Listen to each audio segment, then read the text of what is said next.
नमस्कार, आप देख रहे हैं काल चक्र। मैं हूं आपके साथ अंजलि आनंद और मेरे साथ हैं प्रश्न कुंडली विशेषज्ञ पंडित सुरेश पांडे जी। बहुत बहुत स्वागत है पंडित जी आपका।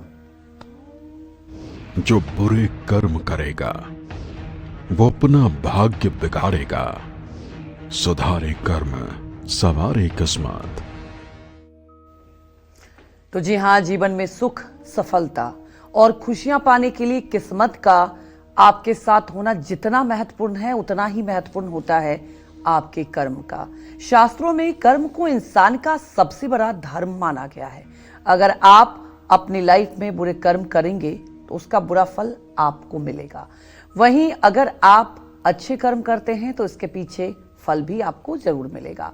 और ऐसे में आज पंडित सुरेश पांडे जी आपको बताएंगे कि कौन से कर्म आपको करने चाहिए और कौन से कर्म आपको मुसीबत में डाल सकते हैं। इसके अलावा अगर आपका भी कोई सवाल है तो आप हमें फोन कर सकते हैं। हमारा नंबर है 0120-665-2415। तो देखिए, आज की बात की जाए तो बेहद ही महत्वपूर्ण चर्चा है, क्योंकि इस पर बात तो सभी करते हैं, लेकिन इसको आप कितना समझ पाते हैं और अपनी लाइफ में कितना ढाल पाते हैं, ये बहुत मायने रखता है। तो आज काल चक्र के दर्शकों के लिए बेहद ही महत्वपूर्ण है। कहीं मत जाइए, लगातार हमारे साथ बने रहिए, क्योंकि आज पंडित जी आपको बताएंगे कर्म से कैसे आपके भाग्य पर असर होता है। पंडित जी, मेरे मन में एक सवाल आया है, क्योंकि ये कई हमारे जनता के मन में भी सवाल होगा कि अगर देखा जाए भाग्य भरा है ये कर्म, ये जानना बहुत महत्वपूर्ण है। क्या कर्म से भाग्य को बदला जा सकता है? ये आप हमारे दर्शकों को समझाएं। देखिए, हमारे शास्त्रों में कहा गया है, रामचरितमानस में गोस्वामी जी लिखते हैं, जौ तप करई कुमारी तुम्हारी, भाव्यहु मेटि सकहि त्रिपुरारी। अगर पार्वती तप करें तो भावी को भी जो है शिव जी मेट सकते हैं। तप की बड़ी महानता है। अच्छा। तप का मतलब अपने जीवन को तपाना, जैसे क्रोध को सहन कर जाना, भूख को सहन कर जाना, प्यास को सहन कर जाना, नींद को बर्दाश्त कर लेना, अपमान को सहन कर लेना, ये सब तपना है। मतलब एक जलन महसूस हो आपको और उस जलन को महसूस करें, ये तप है। ठीक है। और तप के लिए आचार, विचार, चिंतन, खान पान सब कुछ ठीक होना चाहिए। लेकिन एक बात अच्छी तरह से जान लो जी, इस संसार में भगवान ने दो प्रकार की सृष्टि बनाई है, एक आसुरी सृष्टि और एक दैवी सृष्टि। जी जी। एक देवताओं की सृष्टि और एक आसुरी सृष्टि। दैवी सृष्टि के बारे में गीता के 16वें अध्याय में 3 श्लोकों में वर्णन है। अभयम सत्व संशुद्धि ज्ञान योग व्यवस्थिति, दान दमश्च यज्ञश्च स्वाध्याय तप आर्जवम, अहिंसा सत्यम क्रोध शांति पैशुन्मेव च, दया भूते स्वलोलोत्तम हीर मार्दव चरापलम, तेज क्षमा धृति शौचो द्रोहो नात्मानिता, भवेदः संपदम दैवी अभिजातस्य भारत। ये 24 गुण जिसके अंदर होते हैं वो दैवी संपदा का व्यक्ति होता है। अच्छा। उसको आपको कोई सिखाने की जरूरत नहीं है। पंडित जी, इसको थोड़ा हिंदी में आप इस श्लोक को अगर समझा। अभयम का मतलब होता है जिसे मृत्यु का भय न हो, जिसे मृत्यु का भय न हो, बीमारी का भय न हो, गरीब हो जाने का भय न हो, निर्धन हो जाने का भय न हो। मतलब जो भय रहित हो, जो भगवान के ऊपर डिपेंड हो कि जो करेगा भगवान करेगा, किसी चीज से भयभीत नहीं होना है। उसको केवल 2 भय होना चाहिए। एक भय होना चाहिए भगवान का, दूसरा भय होना चाहिए अपने गुरु का, कि मैं कोई गुरु आज्ञा के विरुद्ध न चला जाऊं और मैं कोई अपने धर्म शास्त्र के आज्ञा के विपरीत न चला जाऊं। यही 2 भय होना चाहिए, बाकी कोई भय नहीं होना चाहिए। मृत्यु अभी आ जाए कोई दिक्कत नहीं, वेलकम, आओ। कैंसर हो जाए, हो जाओ, कोई दिक्कत नहीं, क्योंकि ये शरीर मरण धर्मा है। इस शरीर को चाहे जितने से अच्छे से रखो, लेकिन मरेगा। तो जब मरना है इसको, तो फिर डरना किस बात के लिए? ठीक है ना। मरने से पूरा जग डरा, मरने से पूरा जग डरा, मेरो मन आनंद, कब मरी हो कब देखी हो पूर्ण परमानंद। इन आंखों से तो भगवान दिखेंगे नहीं, तो जल्दी से जब मरूंगा तो जाके भगवान को चिपट जाऊंगा उनके पैरों में।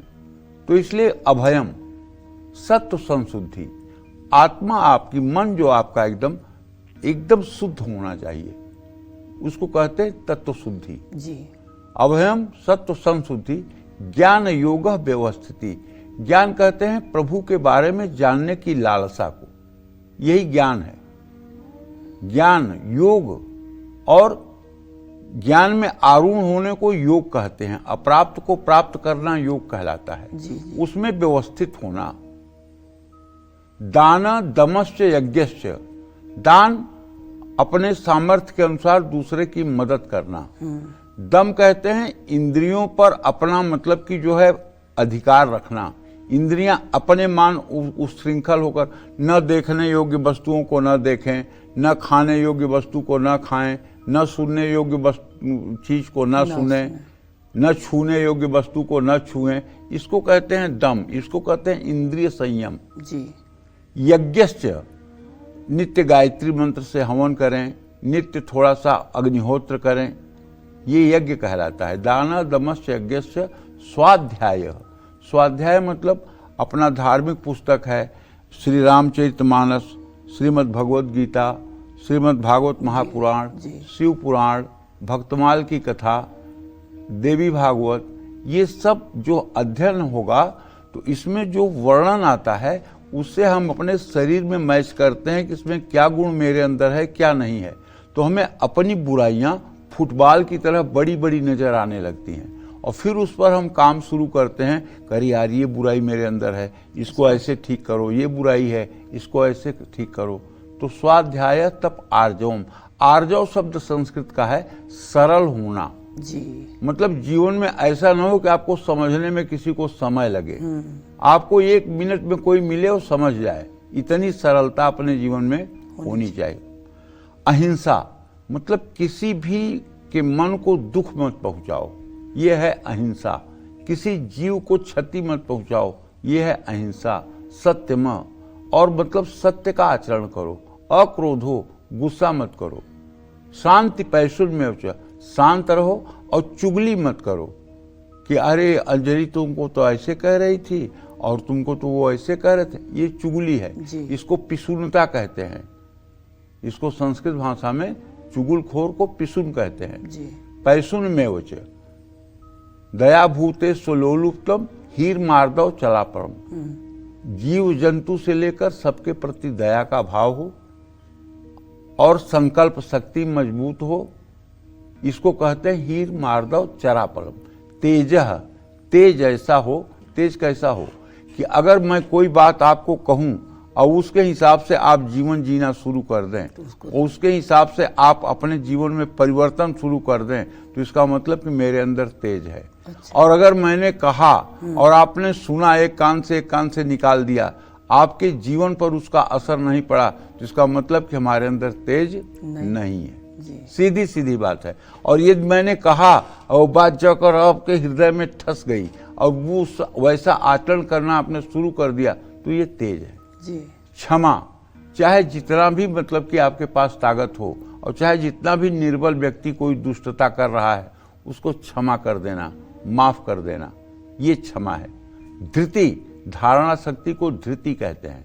अच्छी चीजों को धारण करने की क्षमता, ये धृति है। तेज, क्षमा, धृति। शौचो, शौच कहते हैं पवित्रता को। मलमूत्र का त्याग करने के बाद पवित्रता होनी चाहिए, स्नान के समय पवित्रता होनी चाहिए, खान पान में पवित्रता होनी चाहिए, उठने बैठने में पवित्रता होनी चाहिए। इन सब चीजों को शौच कहते हैं। शौच, तेज, क्षमा, धृति, शौचो। द्रोहो नातिमानिता, और इस संसार में किसी से द्रोह न माने, किसी से दुश्मनी न माने कि कोई मेरा शत्रु है, ये दिमाग में न रखे। भवेद संपद दैवी अभिजातस्य भारत, ये 24 गुण जो है ये दैवी संपदा के लोगों के अंतर्गत होते हैं, और जिनके अंदर ये 24 गुण होते हैं उनसे कभी गलत की उम्मीद करिए ही मत। लेकिन भगवान कहते हैं दैवो विस्तरतः प्रोक्तः आसुरम पार्थ में शृणु, देवी दैवी संपदा के लोगों को तो मैंने विस्तार से बताया, लेकिन आसुरी संपदा के जो लोग हैं, अब उसके बारे में भी अर्जुन तुम मुझसे सुन। तो दैवी संपदा के बारे में, आसुरी संपदा के बारे में भगवान क्या कहते हैं? भगवान कहते हैं आसुरी संपदा के बारे में कि प्रवृत्तिम च निवृत्तिम च जना न विदुरासुरा न शौचम न पिचाचारो सत्यम तेषु न विद्यते। जो सत्य को छूता भी न हो, जो सत्य के आसपास न रहता हो, जो ये न जानता हो कि किस कार्य को करना चाहिए, किस कार्य को नहीं करना चाहिए। प्रवृत्तिम च निवृत्तिम च, प्रवृत्ति और निवृत्ति को जो न जानता हो, न जना विदुरासुरा, और न बुद्धिमान व्यक्तियों के साथ में रहता हो। शौचम ना पिचाचारो, न तो उसके अंदर पवित्रता हो और न उसके अंदर कोई अच्छा आचार हो। सत्यम तेषु न विद्यते, और सत्य से जिसका कोई संबंध नहीं है, ये आसुरी संपदा का व्यक्ति है। और दूसरा श्लोक कहते हैं दंभो दर्पो अभिमानश्च, दंभो दर्पो अभिमानश्च अज्ञानः पौरुषमेव च अज्ञानम चाभिजातश्च पार्थ संपद आसुरीम। जिसके अंदर दर्प, दंभ, दंभ कहते हैं पाखंड को, जो आप नहीं हैं उसका आप दिखावा करें, ये पाखंड है। दंभो दर्पो, दर्प कहते हैं अहंकार को, घमंड को, मतलब मेरे सामने कौन, मैं बलवान, मैं धनवान, मैं कुलवान, मैं गुणवान, मैं रूपवान, मैं पावरफुल, ये चीज जो है दर्प है। ठीक है, दंभो दर्पो अभिमानस्य, और अभिमान हो, अरे मेरे बराबरी में कौन, ये 2 कौड़ी का आदमी मेरे सामने क्या, तो ये अभिमान है। दंभो दर्पो अभिमानस्य, तो कहने का मतलब अज्ञानम चाभिजातस्य, और अज्ञान हो, ऐसे योग में जो पैदा हुआ है वो आसुरी संपदा का व्यक्ति है जी। और आसुरी संपदा का व्यक्ति आसुर प्रकृति को ही अपनाएगा, चाहे जितना कोशिश करो।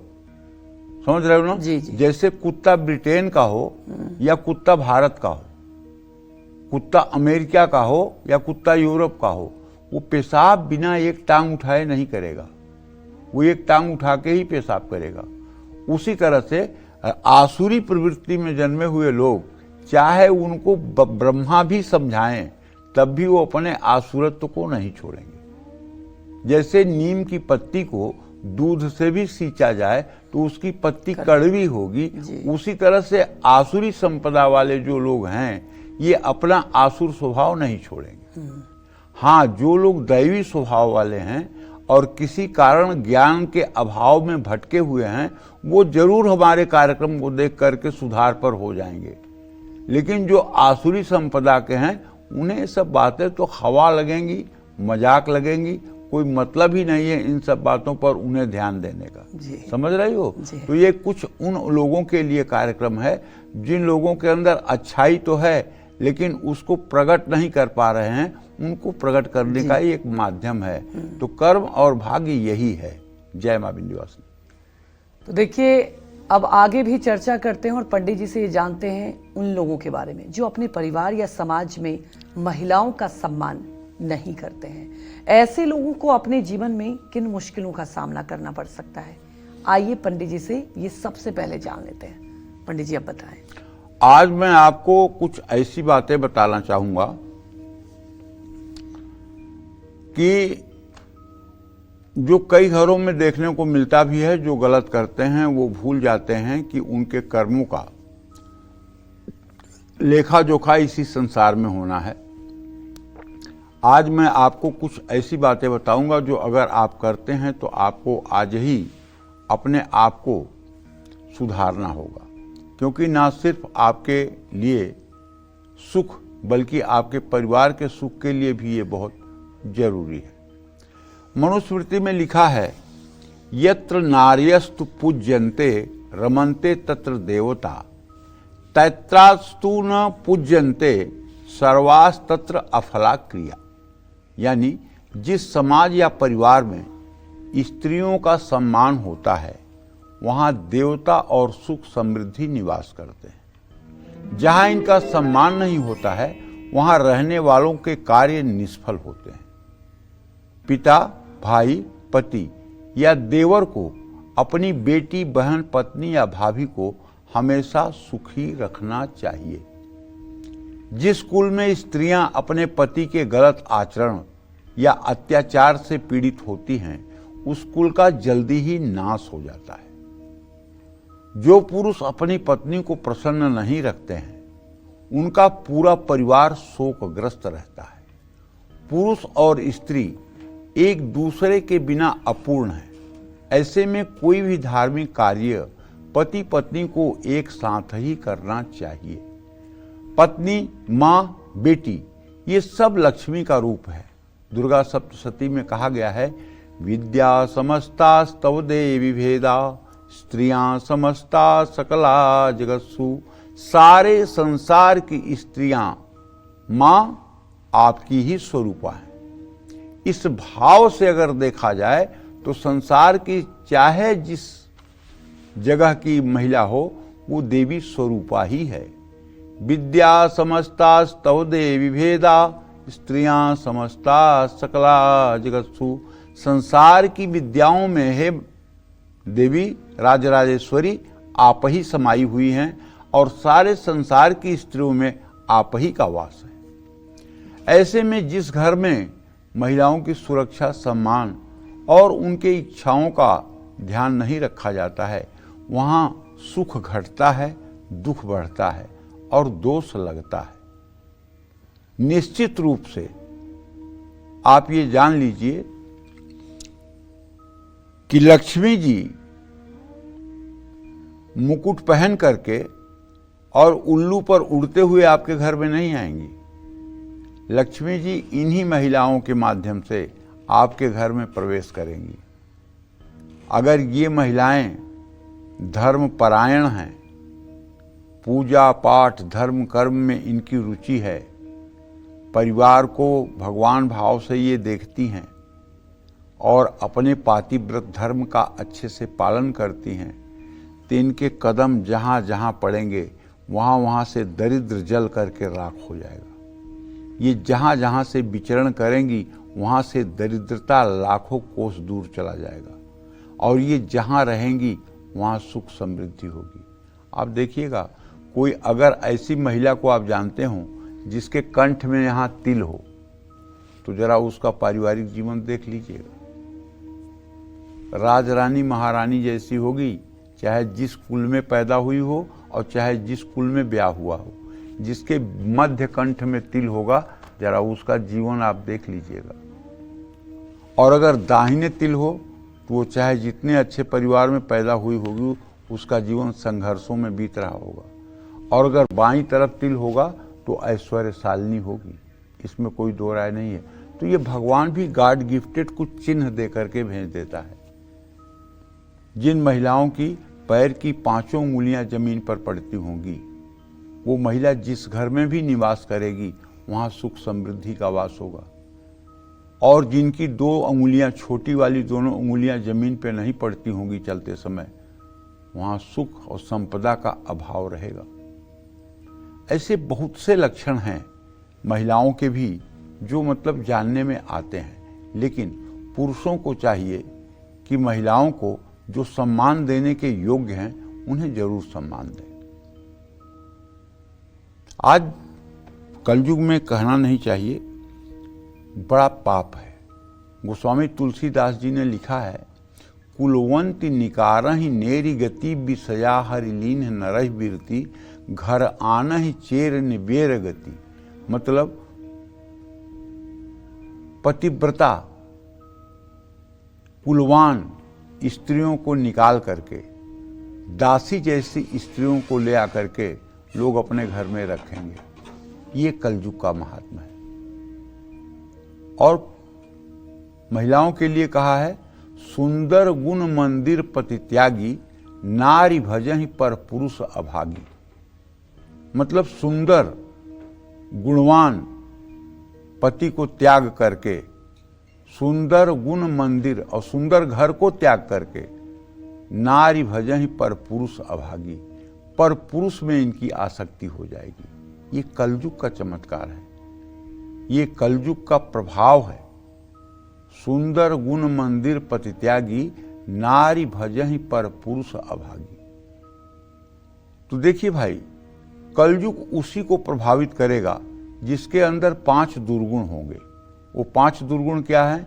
अगर आप मांस खाते हैं, अगर आप शराब पीते हैं, अगर आप पर स्त्री या पर पुरुष के साथ संबंध रखते हैं, अगर आप जुआ खेलते हैं, शेयर करते हैं, कमोडिटी में पैसा लगाते हैं, सट्टा खेलते हैं, और यदि आप किसी दूसरे का सोना या कोई धन दौलत चुराते हैं, ये 5 में से अगर कोई दुर्गुण आपके ऊपर है तो आपके ऊपर कलयुग हर समय रहेगा और आपसे हर समय बुरे काम करवाएगा। और यदि ये 5 बुराइयां आपके अंदर नहीं है तो चाहे आज और चाहे आज के 100 साल बाद कलयुग आपको छू भी नहीं पाएगा। ये राजा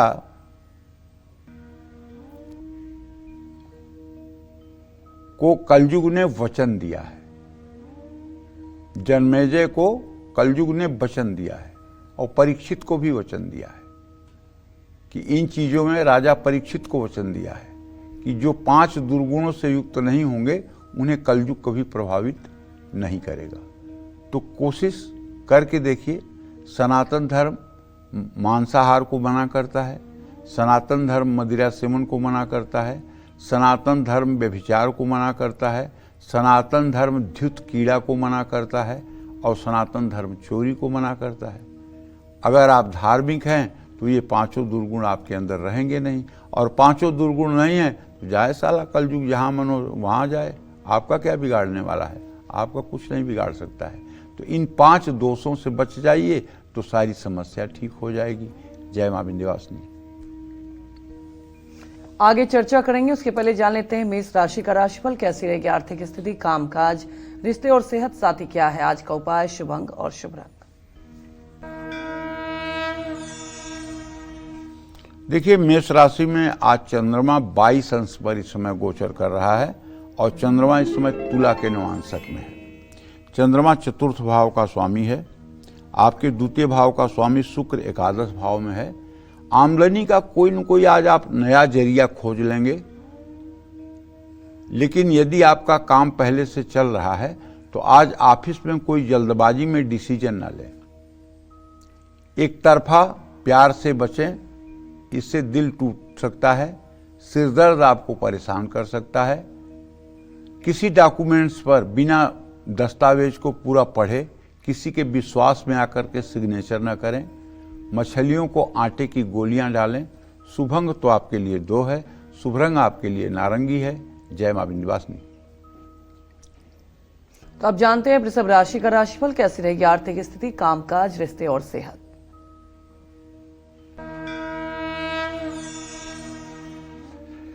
देखिए, वृषभ राशि के जातकों को बताना चाहूंगा कि आज आपका ग्रह गोचर ये है कि आपके 10वें भाव में शुक्र, राहु, सूर्य और बुध की स्थिति है और आपके कुटुंब भाव का स्वामी बुध भी शुक्र के साथ है।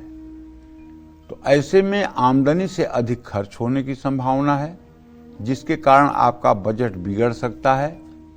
ऑफिस में आपको नई जिम्मेदारी मिल सकती है। ज्यादा गुस्सा रिश्तों को बिगाड़ सकता है। मौसमी बीमारियों से खुद को बचाना चाहिए। अकेले यात्रा संभल कर करना चाहिए। गोल्ड धारण कर सकते हैं। शुभ अंक आपके लिए 4 है, शुभ रंग आपके लिए क्रीम है। जय मां विंध्यवासिनी। तो अब बात कर लेते हैं उन कर्मों की जिनकी वजह से मां लक्ष्मी आपसे रूठी हुई हैं। आपके जीवन से सुख चैन छीन गया है। आपकी सारी सेविंग्स दवाइयों में खर्च हो रही है। कौन से हैं वो कर्म, आइए पंडित जी से ये जानते हैं। पंडित जी बताएं। मंगल भवनय मंगलहारी, द्रवहु सुदशरथ अजीर बिहारी। देखिए, भगवान मंगल भवन है, वो कभी किसी से नाराज नहीं होते, वो कभी किसी से दुखी नहीं होते, वो हर समय लोगों का कल्याण करते हैं। लेकिन वो तब किसी से दुखी होते हैं जब उनके भक्तों को कोई प्रताड़ित करता है, क्योंकि वो कहते हैं स्पष्ट, अहम भक्त पराधीनो, मैं अपने भक्त के अधीन हूं। जानते हैं, महालक्ष्मी उनका पैर सहलाती रहती हैं हर समय। ये मैं कह रहा हूं तो मुझे रोमांच हो रहा है। शरीर के रोए खड़े हो रहे हैं। महालक्ष्मी उनके पैर को हर समय सहलाती रहती हैं, लेकिन वो महालक्ष्मी की तरफ देखते नहीं हैं, वो अपने भक्तों को देखते रहते हैं, अपने भक्तों के पीछे भागते रहते हैं और वो सबको माफ कर देते हैं। यहां तक आपको बताऊं कि जयंत ने माता सीता को चोंच मारा था और जयंत के पीछे भी उन्होंने बाण लगा दिया था, लेकिन जयंत जब राम की शरण में आया तो उसे उन्होंने माफ कर दिया। एक नेत्र कर तजा भवानी, उसको भी माफ कर दिया। लेकिन वही अम्बरीश जी के लिए जब दुर्वासा ने अपराध किया और चक्र सुदर्शन ने पीछा किया और दुर्वासा जब विष्णु जी के पास गए कि अपने अस्त्र को रोक लीजिए, मेरे प्राण की रक्षा करिए, तो उन्होंने कहा अहम भक्त पराधीन हूँ, मैं अपने भक्त के अधीन हूँ, मैं नहीं रोक सकता, सुदर्शन मेरा कहना नहीं मानेगा, आप अपराधी अम्बरीश के हैं, अम्बरीश के पास जाइए।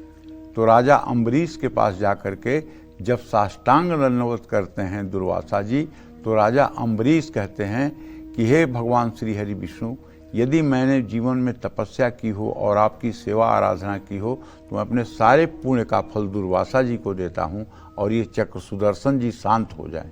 तब चक्र सुदर्शन जी वहाँ से शांत हुए। तो कहने का मतलब भगवान सब कुछ तो बर्दाश्त कर लेते हैं, लेकिन अपने भक्तों का अपमान नहीं बर्दाश्त कर पाते, अपने भक्तों के ऊपर अत्याचार नहीं बर्दाश्त कर पाते। इसीलिए मैं अपने दर्शकों से और लोगों से कहता हूँ, दुखिया को न सताइए, दुखिया देगा रोए, जब उसका मुखिया सुने तब तेरी क्या गति होए। अगर किसी के आंसू निकाल रहे हो तो उसका वो आंसू बनेगा समुद्र और तुम उसी में डूबोगे और कोई बचाने वाला नहीं होगा। इसलिए कभी किसी को कष्ट पहुंचाने की चेष्टा मत करो।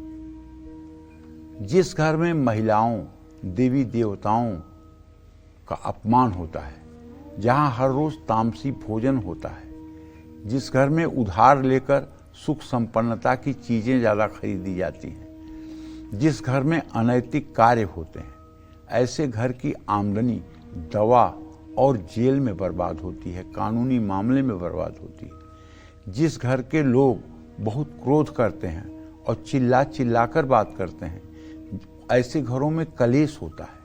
जिस घर में कलेश के साथ साथ मारने पीटने रोने की आवाजें आती हैं, ऐसे घर में तो एक मिनट लक्ष्मी रुक नहीं सकती। लेकिन एक बात मैंने कहा कि भगवान विष्णु किसी से नाराज नहीं होते, लेकिन लक्ष्मी किसी से नाराज नहीं होती, ऐसा नहीं है।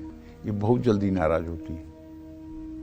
ये इंद्र से नाराज होकर के कई बार चली गई हैं, मतलब देवराज इंद्र से नाराज होकर चली गई हैं और देवराज इंद्र श्रीहीन हो गया है। इनका जरा सा अपमान किया आपने तो ये नाराज होंगी।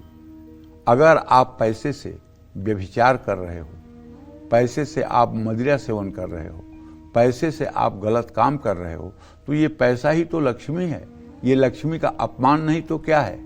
तो लक्ष्मी तो रूठेंगी, आपको पता लगेगा 2 दिन बाद। तो कहने का मतलब है पैसे का सही सदुपयोग और परोपकार और नेकी के कामों में अगर लगाया जाए तो लक्ष्मी ज्यादा प्रसन्न होती हैं। और इसे व्यभिचार, दुराचार, दुष्टता के कार्यों में यदि व्यय किया जाए तो लक्ष्मी बहुत जल्दी रूठ करके और ऐसे व्यक्ति का साथ छोड़ देती हैं। इसलिए अगर लक्ष्मी का आप आशीर्वाद चाहते हैं तो पैसे का सही सदुपयोग करें। विलासिता और व्यभिचार में पैसे को बहाने की कोशिश ना करें। जय मां विंध्यवासिनी। जान लेते हैं मिथुन राशि का राशिफल कैसा रहेगा आज का इनका पूरा दिन, आइए जानते हैं। मिथुन राशि में बृहस्पति की स्थिति है। मिथुन राशि का स्वामी बुध इस समय भाग्य भाव में शुक्र के साथ, सूर्य राहु के साथ विद्यमान है। अगर कहीं पुराना पैसा या प्रॉपर्टी आपने लिया है तो उससे आपको लाभ हो सकता है, धन लाभ हो सकता है। किसी की तरक्की या लाइफ स्टाइल से आपको जलन नहीं करनी चाहिए। किसी पुराने दोस्त से मुलाकात होगी। जीवन साथी की सेहत का ध्यान रखिए। और आत्मविश्वास गिर गया है तो अकेले मत रहिए, किसी से बातचीत करते रहिए, लोगों के बीच में रहिए, किसी जरूरतमंद की मदद करिए। शुभ अंक आपके लिए 8 है, शुभ रंग आपके लिए गुलाबी है। जय मां विंध्यवासिनी। तो आगे कर्क राशि के बारे में जानेंगे, उसके पहले हमारे एक दर्शक कंचन गुप्ता लखीमपुर खीरी से जुड़ चुकी हैं। आप सवाल पूछ सकती हैं। हेलो, राधे राधे पंडित जी। खुश रहो बेटा। पंडित जी, मेरे 2 प्रश्न हैं। पहला तो हम यूपी पीसीएस की तैयारी कर रहे हैं, तो मेरी सरकारी जॉब कब तक लगेगी? दूसरा, शादी कब तक होगी? पहले प्रश्न का जवाब तो ये है कि बृहस्पति अपने भाव को प्रत्यक्ष दायरा दृष्टि से देख रहा है और मंगल आपका उच्च का होकर के इस समय 29 अंश 53 कला पर बैठा हुआ है, सूर्य राहु के साथ है। तो इसलिए मैं नहीं कह सकता कि आपका पीसीएस क्वालिफाई हो जाएगा या आप इसको मतलब कि कर लोगी। इसमें मुझे मतलब कि जो है संदेह दिखाई दे रहा है। आपको मैं निराश नहीं करना चाहता हूँ, आप मेहनत करिए, पढ़ाई करिए, लेकिन एक बात मेरी ध्यान रखिए, अगर नहीं होता है तो डिप्रेस मत होइएगा, एंजाइटी की शिकार मत होइएगा, बल्कि ये सोचिएगा कि भगवान कुछ और आपके लिए अच्छा सोच रहा होगा। जहाँ तक विवाह का प्रश्न है तो उसके बारे में बताना चाहूँगा। मंगल और शुक्र की स्थिति द्वितीय द्वादश की है। विवाह के लिए अगर घर वाले प्रयास करना शुरू करें तो आपका विवाह फरवरी 2027 तक होने की पूरी संभावना बनी हुई है। जय मां विंध्यवासिनी। जान लेते हैं कर्क राशि के बारे में कि कैसा रहेगा आज का इनका पूरा दिन।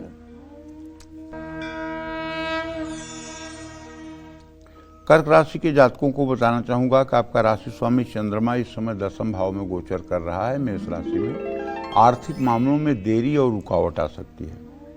गलतफहमी में कोई बड़ा फैसला आपको, बड़ा डिसीजन आपको नहीं लेना चाहिए। घर में आज आपके मेहमान आ सकते हैं। ब्लड प्रेशर के रोगी अपने खान पान पर विशेष रूप से ध्यान रखें। किसी से जलन मन में ना रखें। खुद को अपने को भी बचाएं। नीम का पेड़ लगाएं। शुभ अंक आपके लिए 5 है, शुभ रंग आपके लिए आसमानी है। जय मां विंध्यवासिनी। आप सभी का एक बार फिर से स्वागत है काल चक्र में। अगर आपके सभी काम बिगड़ रहे हैं, आपकी इनकम बढ़ने के नाम ही नहीं ले रहे और पैसा दवाइयों पर खर्च हो रहा है, तो अपने कर्मों पर आप ध्यान दें, क्योंकि आपके कर्म आपको इन मुसीबतों में डाल रहे हैं। अपनी चर्चा को अब आगे बढ़ाते हैं और बात कर लेते हैं उन कर्मों की जो आपका सुख चैन सब छीन रहे हैं, आपके घर में रोग और दोष को बढ़ा रहे हैं। ये पंडित जी से जानते हैं। पंडित जी ये बताएं। कर्म प्रधान विश्व करी राखा, जो जस करिए सो तस फल चाखा। अंजलि, इस सृष्टि में 2 प्रकार के कर्म हैं बेटा, एक होनी और एक करनी। एक होनी और एक करनी। होनी जो है वो प्रारब्ध है जी जी, और करनी जो है क्रियमाण है। क्रियमाण माने जो हम करते हैं और होनी माने जो स्वतः होता है। जैसे हम जा रहे हैं और पेड़ एकाएक गिर करके हमारे ऊपर आ गया जी, और हम मतलब कि छत बिछत हो गए, ये होनी है।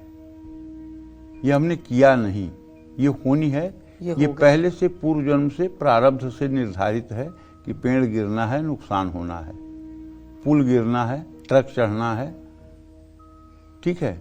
लेकिन करनी क्या है कि हम अच्छे खासे स्वस्थ हैं और जाकर ट्रेन के आगे कूद रहे हैं, तो ये करनी है। जी जी, होनी और करनी में ये अंतर है।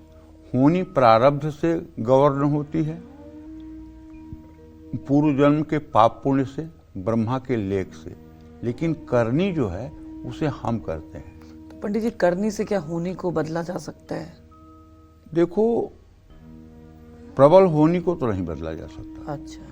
इसलिए कि सुनहु भरत भाभी प्रबल, बिलखी कहेऊ मुनिनाथ, हानि लाभ जीवन मरण, जस अप जस विधि हाथ।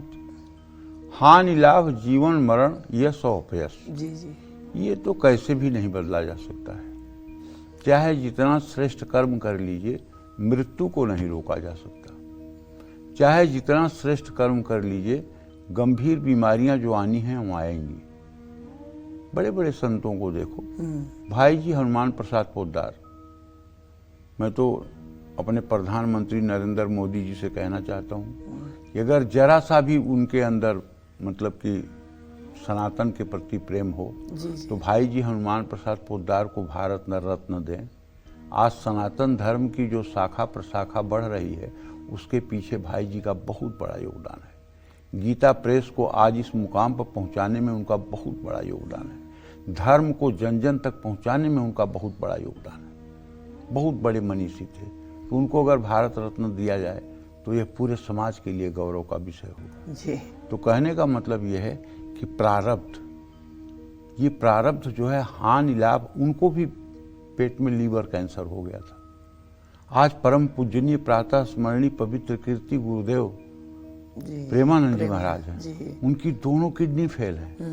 इतना तप है उनके अंदर कि तुम विश्वास करो कि पूरे भारत में जहां 5 लोग बैठे हों वहां चर्चा करो उनकी तो 5 में से 3 जानने वाले उनको हैं। जी बिल्कुल। और 12-1 बजे रात लाखों की भीड़ उनके दर्शन के लिए रहती है।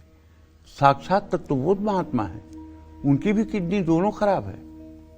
ये प्रारब्ध है जी पंडित जी। तो प्रारब्ध को नहीं मिटाया जा सकता। हानि लाभ जीवन मरण यश अपयश, ये 6 चीजें नहीं हटाई जा सकती। उड़िया बाबा इतने बड़े संत थे कि जिनकी कल्पना नहीं की जा सकती है।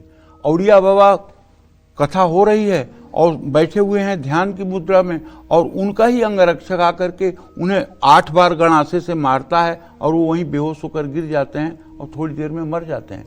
इतने बड़े तपस्वी की इतनी बुरी मौत, सोचो ये क्या है? ये प्रारब्ध है जी। तो प्रारब्ध का खेल जो है निराला है। हानि लाभ जीवन मरण यश अपयश ये विधाता के हाथ में है, ये जो पूर्व जन्म के आपके संस्कारों के द्वारा। लेकिन करनी जो है, क्रियमाण जो है, जैसे आपने किसी की अटैची छीनने के लिए गोली मार दी, ठीक है, तो आपको आजीवन कारावास होगा। आपने किसी की हत्या कर दी क्रोध में आकर के, आपको फांसी हो जाएगी। आपने किसी के साथ बलात्कार कर दिया तो आपको आजीवन कारावास हो जाएगा। तो ये करनी है, करनी की सजा यही मिलेगी, करनी की सजा यही मिलेगी। यहाँ की अदालत, यहाँ का न्याय, और जो सजा यहाँ मिलने से बच गई वो सजा वहां जाकर के मिलेगी। तो इसलिए टाला तो नहीं जा सकता है किसी कीमत पर जी। जो प्रारब्ध है वो तो रहेगा। लेकिन हाँ, अगर आप नाम जप कर रहे हैं, मंत्र जप कर रहे हैं, तपस्या से रह रहे हैं, सात्विकता से रह रहे हैं, तो अगर इतना बड़ा आपका खराब प्रारब्ध है तो और इतना बड़ा आपका पुण्य हो गया तो वो प्रारब्ध आपका नष्ट हो सकता है। लेकिन उसके लिए मुरारी पादार्पित चित्तवृत्ति, हर समय श्रीहरि के चरणों में अपना मन मस्तिष्क लगा रहे, हर समय उनका चिंतन बना रहे। राम नाम मणि दीप धरु जीह दे हरि द्वार, तुलसी भीतर बाहर जो चाहत उजियार। हर समय जीभ राम राम रटती रहे जी। हर समय जिह्वा राम राम करती रहे, हर समय मस्तिष्क भगवान कृष्ण के अगल बगल घूमता रहे, तब फिर बात बन जाएगी। तब उस कष्ट को सहने की आपको क्षमता मिल जाएगी, तब उस कष्ट को सहने की आपको क्षमता मिल जाएगी। आप बेचैन नहीं होंगे, उससे डरेंगे नहीं, उससे घबराएंगे नहीं। जैसे गुरुजी 1 गिलास पानी नहीं पीते हैं, लेकिन 4:30 बजे भोर से बोलना शुरू करते हैं और 8 बजे तक बोलते हैं। एक मैं हूं, 1 घंटे के प्रोग्राम में 3 बार पानी पी लेता हूं। और गुरुजी किडनी के पेशेंट हैं, 4:30 बजे से लेकर के 8 बजे तक बोलते रहते हैं, 1 बूंद पानी नहीं पीते हैं। अब बताओ, वो है महान ना, है उनकी तपस्या ना जी जी। यहाँ तो बोलने में मुंह सूखने लगता है, बार बार पानी पीते हैं, और वो तो 3.5-4 घंटे पानी 1 बूंद भी नहीं छूते हैं। है ना महान तपस्या जी। तो कहने का मतलब यह है कि आग्नेय कोण, दक्षिण दिशा, नैऋत्य कोण के मकान में रहने वालों की कभी भी पूर्ण सुख नहीं मिलता है। जिस घर में गंदगी होती है उस घर में ना सुख होता है, न लक्ष्मी की कृपा होती है। घर में काले, कत्थई, बटमैले, जामुनी और बैगनी रंग का इस्तेमाल करना भी शुभ नहीं माना जाता है। वॉशरूम को हमेशा गीला रखना, रात में कपड़े सुखाने से सुख छिन जाते हैं। ब्रह्म मुहूर्त और संध्या काल में झाड़ू लगाने से, घर में मकड़ी के जाले होने से दुख बढ़ते हैं। छत पर बांस रखने से भी घर में दोष बढ़ता है। इन सब चीज़ों को ध्यान रखना चाहिए। जय मां विंध्यवासिनी। तो अब जान लेते हैं सिंह राशि का राशिफल कैसा रहेगा आज का इनका पूरा दिन।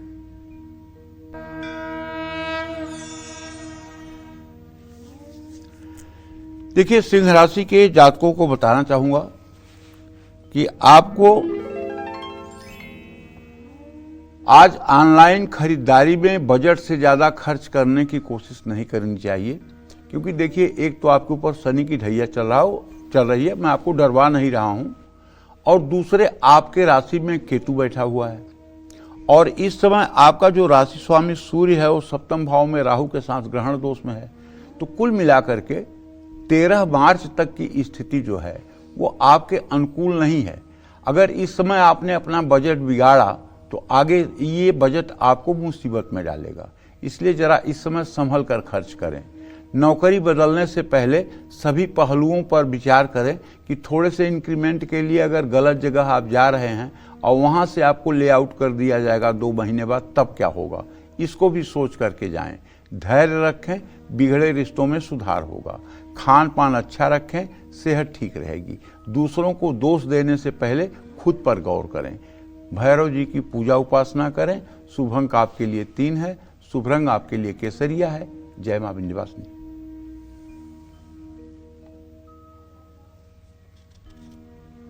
तो चलिए अब जान लेते हैं कन्या राशि का राशिफल कैसी रहेगी आर्थिक स्थिति, कामकाज, रिश्ते और सेहत, साथ ही क्या है आज का उपाय, शुभ अंक और शुभ रंग। देखिए, यदि आपकी कन्या राशि है तो मैं आपको ये बताना चाहूंगा कि इस समय आपके धन भाव का स्वामी शुक्र 6ठे भाव में राहु और बुध और सूर्य के साथ बैठा हुआ है। बहुत ज्यादा मनोरंजन पर पैसा लुटाने की कोशिश मत करिए, ठीक है। और ऑफिस में अपने इमीडिएट बॉस और सहकर्मियों की बुराई से बचिए। परिवार के युवाओं को सख्ती से ना समझाएं। पिता के स्वास्थ्य का खास ध्यान रखें। जल्दबाजी में कोई हस्ताक्षर ना करें। पंछियों के लिए पानी रखें। शुभ अंक आपके लिए 9 है। शुभ रंग आपके लिए समुद्री हरा है। जय मां विंध्यवासिनी। क्या आपकी परेशानियां खत्म होने का नाम ही नहीं लेती है? क्या आप पर हमेशा संकट बना रहता है? क्या घर में बरकत नहीं रहती? तो आपको कौन से कर्म इन सब के लिए जिम्मेदार है, ये पंडित जी से समझने की कोशिश करते हैं। बताएं पंडित जी। देखिए, सभी दर्शकों से बताना चाहूंगा कि संधि काल में अनिष्ट शक्तियां प्रबल हो जाती हैं। संधि काल क्या होता है? संधि काल होता है सुबह और शाम की संधि, दोनों के जोड़ को संधि कहते हैं। सूर्यास्त जब शुरू होता है, दिन खत्म होता है, रात शुरू होती है, उसको भी संधि काल या संध्या कहते हैं। इस समय न तो सोना चाहिए, न तो भोजन करना चाहिए, न किसी को कोई अपशब्द कहना चाहिए, न तो मतलब कि सांसारिक क्रिया करनी चाहिए। संध्या के समय घर में झगड़े लड़ाई नहीं करना चाहिए। शाम के समय झूठ तो कभी नहीं बोलना चाहिए, लेकिन शाम के समय तो बिल्कुल नहीं बोलना चाहिए। क्रोध करने से बचना चाहिए। संध्या के समय किसी की बुराई करने से भी बचना चाहिए। संध्या के समय यात्रा पर नहीं निकलना चाहिए। शपथ नहीं लेनी चाहिए। संध्या के समय धन का लेन देन नहीं करना चाहिए। संध्या के समय घर की चौखट पर नहीं खड़े होना चाहिए। संध्या के समय सोने से खाने से संकट बढ़ते हैं। ऐसा न करने से, ऐसा अगर नहीं मानेंगे आप तो बरकत, उन्नति चली जाएगी और व्यक्ति परेशानियों से घिर जाएगा। जय मां विंध्यवासिनी। जानेंगे तुला राशि का राशिफल कैसा रहेगा आज का इनका पूरा दिन।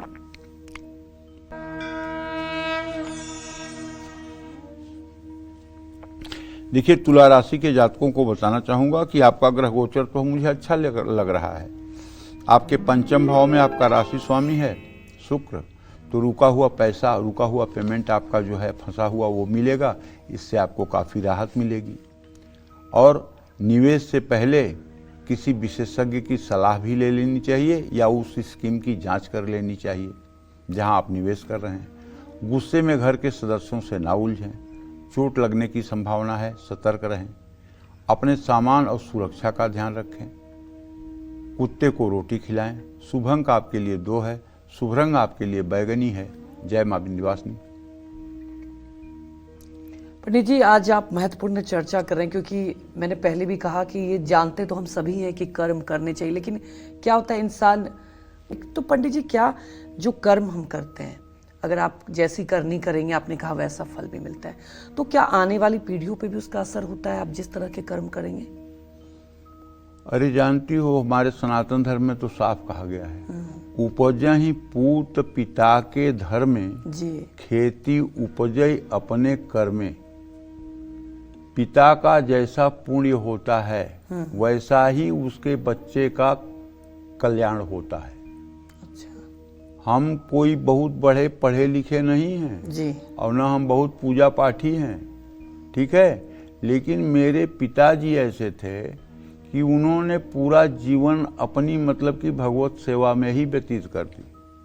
माताजी झगड़ा करती थी कि खेत के पास चले जाओ, कहते थे माचिस दो, तुम्हारा खेत जला दूंगा। केवल एक गाय की सेवा करना और पूजा पाठ में लगे रहना, ये उनका कर्म था। और भले उन्होंने जीवन में आर्थिक उपलब्धि न अर्जित की हो, जी, जी। लेकिन हम दोनों भाई आज इस लायक हैं कि सब कुछ अपने परिवार का मतलब कि अच्छे से देख लेते हैं। बिल्कुल। ये उनके पुण्य के अलावा मेरा कोई इसमें पराक्रम नहीं है, ये उनका पुण्य है जो फलित हो रहा है। तो पिता का कर्म पुत्र को कैसे नहीं प्रभावित करेगा? रावण ने राम से दुश्मनी की तो मेघनाथ और अक्षय कुमार क्यों मारे गए? हाँ। अगर पिता पुण्यात्मा होगा तो उसके पुत्र की उन्नति को कौन रोक पाएगा? या तो कोई प्रभु की ऐसी अलौकिक कृपा हो, अहेतुकी कृपा हो, जिससे मतलब कि जो है पुत्र अद्वितीय निकल जाए, जैसे हिरण्याकश्यप का पुत्र प्रहलाद। अच्छा। उसको नारद और सप्तऋषियों का जो सानिध्य मिला, सुरुचि को, सुनीति को, वहाँ मतलब कि गर्भावस्था में, उसके कारण प्रहलाद पेट में से ही ओम नमो नारायणाय नमः कहने लगे। और 5 साल के प्रहलाद ने हिरण्याकश्यप को दैत्यराज कहा और खंभे से नरसिंह भगवान प्रकट होकर के हिरण्याकश्यप को मारे। ये बहुत रेयर, लेकिन बाकी पिता जिस तरह का धनोपार्जन करके बच्चे को पाल रहा है उसका असर पड़ेगा। जी, जी।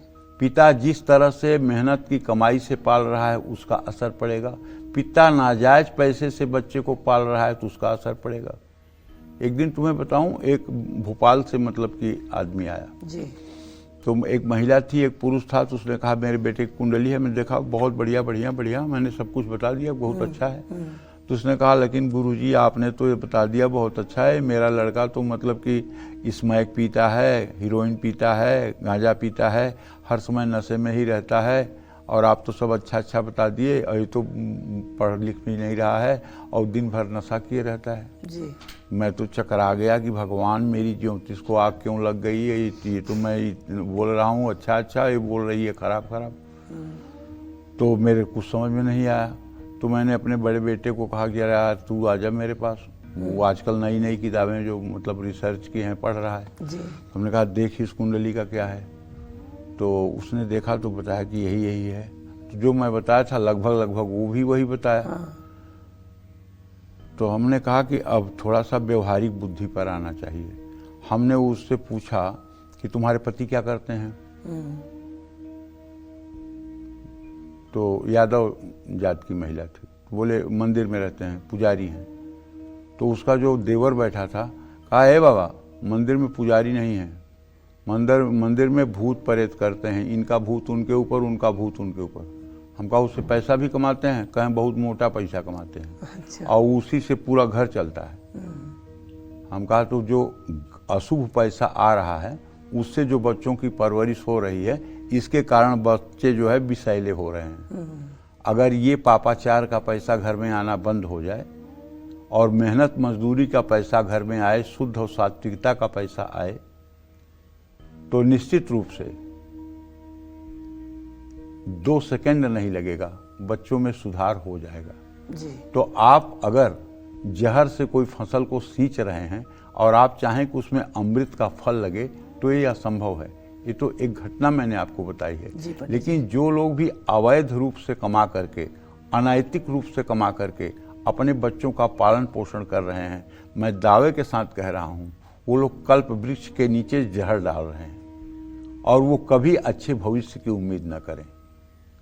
अरे आज तो ऐसी स्थिति हो गई है कि अगर किसी को कहो कि जीएसटी की चोरी मत करना, इनकम टैक्स मत बचाना और सही सही बिल काट करके सबको मतलब कि सामान बेचना, अरे महाराज तब कैसे जी पाएंगे? मतलब जीएसटी न चुराएंगे, इनकम टैक्स न चुराएंगे और मतलब कि कच्चे में मतलब 2 नंबर का काम नहीं करेंगे तो जी नहीं पाएंगे। इतना पापाचार दुराचार चरम सीमा पर है, तो इसका तो असर होता है। अंजलि, गर्भिणी महिला जिस तरह का 9 महीने चिंतन करती है, बच्चे में वो सब तत्व आते हैं। पति जिस तरह से कमा करके बच्चे की मैं क्या नाम लूं, कुछ विभाग के ऐसे लड़के हैं, मैं नाम नहीं लूंगा, लोग दुखी हो जाएंगे। उनके बच्चों को अगर आप देख लीजिए तो आपको पता चल जाएगा कैसे पैसा कमाते हैं, इनके बच्चे किस तरह के हैं। तो बहुत असर पड़ता है परवरिश का। तो जय मां विंध्यवासिनी। तो बिल्कुल, अगर आप जैसे कर्म करेंगे, कहते हैं ना, सिर्फ आप पर ही नहीं, आपके फैमिली पर भी, आपके बच्चों पर भी इसका असर होता है।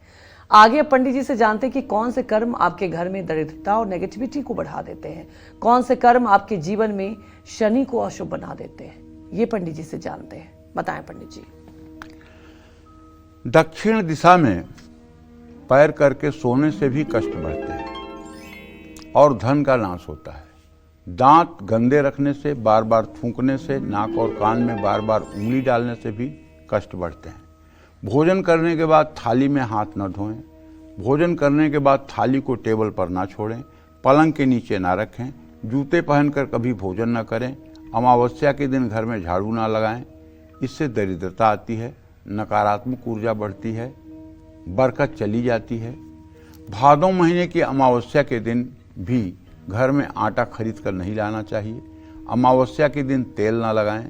अमावस्या पितरों का दिन है, ऐसे में देव कर्म के लिए पूजन सामग्री भी अमावस्या के दिन खरीद कर न लाएं। अमावस्या के दिन मांस मदिरा का सेवन तो होना ही नहीं चाहिए। अमावस्या का संबंध शनि से भी है, ऐसे में मांस मदिरा का सेवन करने से शनि अशुभ फल देते हैं। जय मां विंध्यवासिनी। तो जान लेते हैं वृश्चिक राशि का राशिफल कैसा रहेगा आज का इनका पूरा दिन। वृश्चिक राशि के जातकों को बताना चाहूंगा कि आपके राशि का स्वामी मंगल इस समय 3य भाव में उच्च राशि में गोचर कर रहा है। आपको नए कारोबार में निवेश से लाभ मिलने वाला है।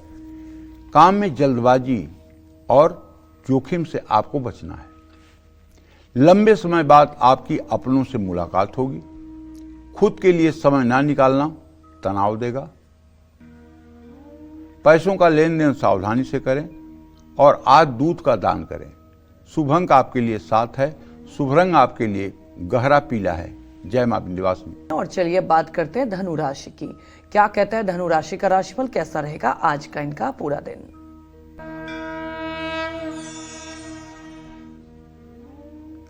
धनु राशि के जातकों को बताना चाहूंगा कि यद्यपि आपके राशि में कोई ग्रह नहीं है, लेकिन एक बात तो है कि आपके ऊपर शनि की ढैया भी चल रही है और शनि की दृष्टि भी है।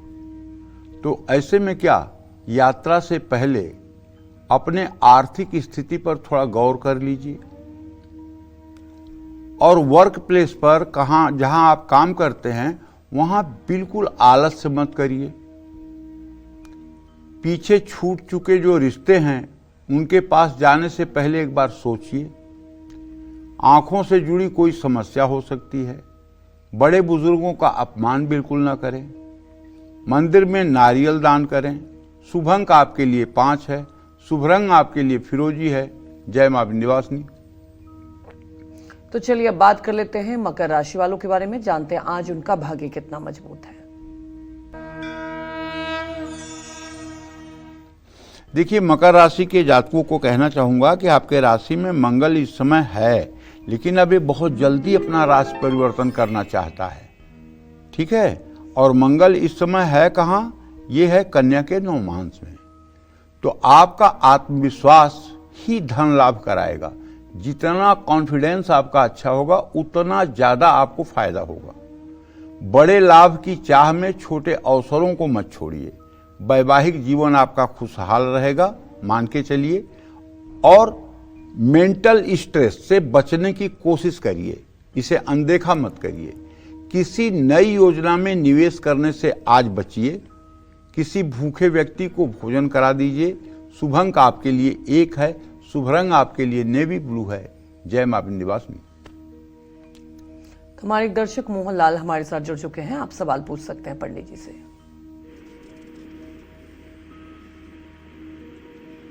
मोहन जी, आप सवाल पूछ सकते हैं पंडित जी से। मेरा जरा इस वर्ष पंडित जी के चरणों में। हाँ, सदा सुखी रहिए मोहनलाल जी। पंडित जी, मैं मेरे बच्चे के लिए पूछना चाहता हूँ जी। इसकी जन्म तिथि है 5/11/1995 में। जी जी और 2:50 में इसका जन्म हुआ। जी जी। तो इसको सरकारी जॉब के लिए क्या करना पड़ेगा? आपके पुत्र भाव का स्वामी और उससे दशम भाव का स्वामी परस्पर मतलब कि बुध और बृहस्पति हैं। इनका इत्तेसाल तो हो रहा है, लेकिन शनि इसमें मड़ऊ योग कारक है। उनको कहिए कि थोड़ा मेहनत और करें तो सरकारी क्षेत्र में सफलता मिल सकती है, लेकिन थोड़ा मेहनत करने की ज़रूरत रहेगी। अभी 2 जून 2026 के बाद जो भी परीक्षाएं देंगे उसमें सफलता मिलने की संभावना है। लेकिन अगर एक उपाय कर लें, जैसे राम रक्षा स्तोत्र का रोज सुबह शाम पाठ करना शुरू कर दें, और राम रक्षा स्तोत्र पढ़ने के बाद हनुमान चालीसा का पाठ करना शुरू कर दें, और घर में एक राम दरबार का चित्र लगा लें और थोड़ा सा भगवान राम और हनुमान जी की उपासना करना शुरू कर दें, तो एकदम निश्चित हो जाएगा कि इन्हें सरकारी नौकरी मिलेगी। लेकिन अगर उपाय नहीं करेंगे, अगर मस्तिष्क शांत नहीं रहेगा, तो हो भी सकता है कि सरकारी नौकरी मिलते मिलते ना मिले। जय मां विंध्यवासिनी। तो चलिए अब बात कर लेते हैं कुंभ राशि वालों के बारे में, जानते हैं आज उनका भाग्य कितना मजबूत है।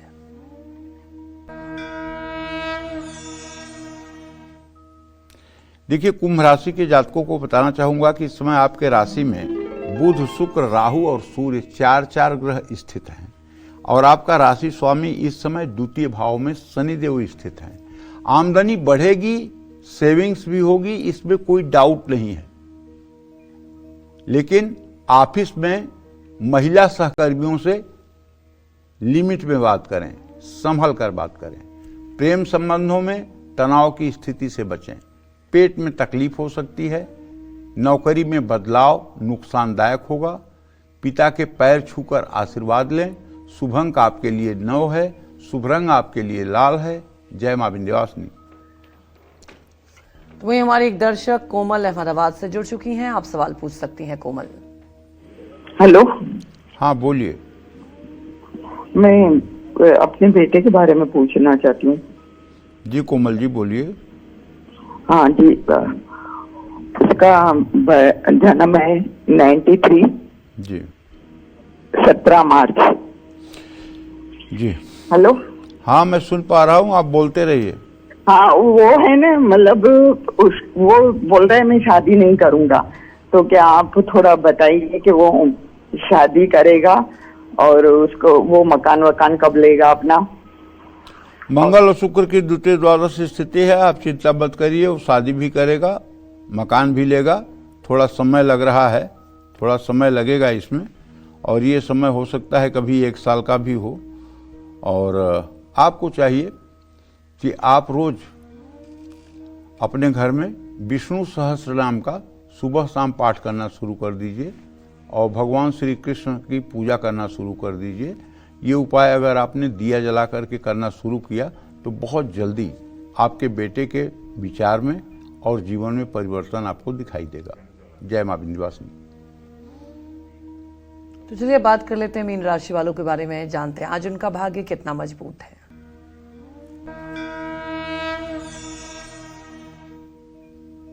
मीन राशि के जातकों को बताना चाहूंगा कि आपके राशि में शनिदेव की स्थिति है। सुख भाव में बृहस्पति है। आमदनी के स्थान में मंगल है। व्यय भाव में 4 ग्रह बैठे हुए हैं। किसी प्रॉपर्टी डील से धन लाभ होने की संभावना बनी हुई है। ऑफिस में अधिकारियों से बातचीत में संयम रखें। घर में मेहमान आ सकते हैं। पैरों की सूजन या दर्द को नजरअंदाज ना करें। बड़े बुजुर्गों का अपमान ना करें। वृद्धाश्रम में सेवा करें। शुभ अंक आपके लिए 6 है, शुभ रंग आपके लिए ग्रे है। जय मां विंध्यवासिनी। कौन सा तिलक लगाने से बनेंगे आपके काम और पूरी होगी आपकी हर मनोकामना, ये जानते हैं पंडित जी से। बताएं पंडित जी। सोमवार को अपने माथे पर सफेद मलयागिर चंदन का तिलक लगा लीजिए। ऐसा करने से आपका क्रोध कम हो जाएगा, मन मस्तिष्क संतुलित रहेगा। मंगलवार को लाल चंदन या चमेली के तेल में घुला हुआ सिंदूर का तिलक लगा लीजिए। ऐसा करने से आपको ऊर्जा और आत्मविश्वास बढ़ता हुआ दिखाई देगा, आर्थिक संकट भी दूर होगा। बुधवार को व्यापारियों, शिक्षाविदों, शिक्षकों, विद्यार्थियों, लेखकों और बौद्धिक कार्यों से जुड़े लोगों को सूखे सिंदूर से अपने माथे पर तिलक करना चाहिए, पीला वाला सिंदूर। संयम, कार्य सफलता, उन्नति और वैवाहिक सुख के लिए गुरुवार को अष्टगंध या चंदन से अपने माथे पर तिलक करना चाहिए। शुक्रवार को पीले सिंदूर, लाल चंदन या केसर और मलयागिर चंदन का तिलक अपने माथे पर लगाना चाहिए। ऐसा तिलक करने से सुख सुविधाएं बढ़ सकती हैं। शनिवार को भगवान शिव को चढ़ने वाली भस्म विभूति या लाल चंदन या चमेली के तेल में घुला हुआ सिंदूर का तिलक आप लगाएं। रविवार को लाल चंदन, कुमकुम या हरी चंदन से माथे पर तिलक करें। इससे हर प्रकार की सुख संपदा की प्राप्ति होगी। जय मां विंध्यवासिनी। पंडित जी, हमारे दर्शकों को इतनी महत्वपूर्ण जानकारी दी, आपका बहुत बहुत धन्यवाद। धन्यवाद। उम्मीद यही करते हैं कि आपको भी आज का हमारा विषय बहुत पसंद आया होगा। कल फिर एक नए विषय और आपकी परेशानियों को दूर करने के लिए ढेरों उपाय लेकर आएंगे हम पंडित सुरेश पांडे जी के साथ। नमस्कार।